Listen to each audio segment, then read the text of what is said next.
It began with a single spark in a bakery, and ended with a city in ashes. This is the terrifying story of the Great Fire of London, one of the most devastating disasters in the city's history. The year was 1666. London was one of the busiest cities in Europe, but it was also a dangerous one. Houses were built of timber, packed tightly together along narrow streets. Most people cooked and heated their homes with open flames. The city had no fire brigade, no emergency system, and no plan for disaster.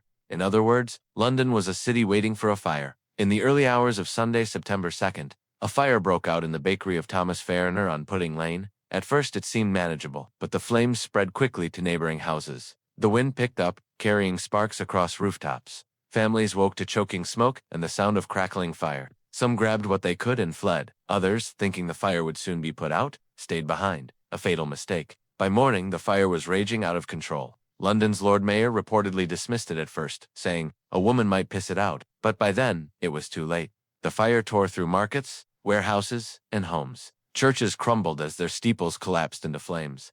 The sky glowed red, smoke rising so high it could be seen for miles. People panicked. They loaded carts and boats, rushing to escape across the River Thames. But there was no safe place. Everywhere, fire chased them. For 4 long days, London burned. The heat was so intense that it melted metal and turned stone buildings to rubble. Explosions shook the city as stores of gunpowder ignited. The fire brigade didn't exist, so the only method was to pull down houses and create fire breaks. But people resisted. They didn't want their homes destroyed, even to save the city. This hesitation allowed the flames to spread even further. Finally, on September 6th, the winds died down. Soldiers used explosives to blow up houses, starving the fire of fuel. At last, the flames were under control. When the smoke cleared, London was unrecognizable. Over 13,000 homes, 87 churches, and nearly all the city's public buildings were gone. 80,000 people were left homeless.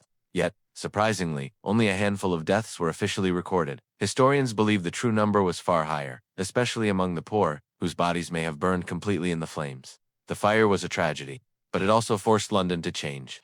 In the rebuilding, houses were made of brick and stone, streets were widened, and fire safety laws were introduced. Out of the ashes, a stronger London rose. The Great Fire of London was one of history's greatest urban disasters. It destroyed a city but also reshaped it into the London we know today.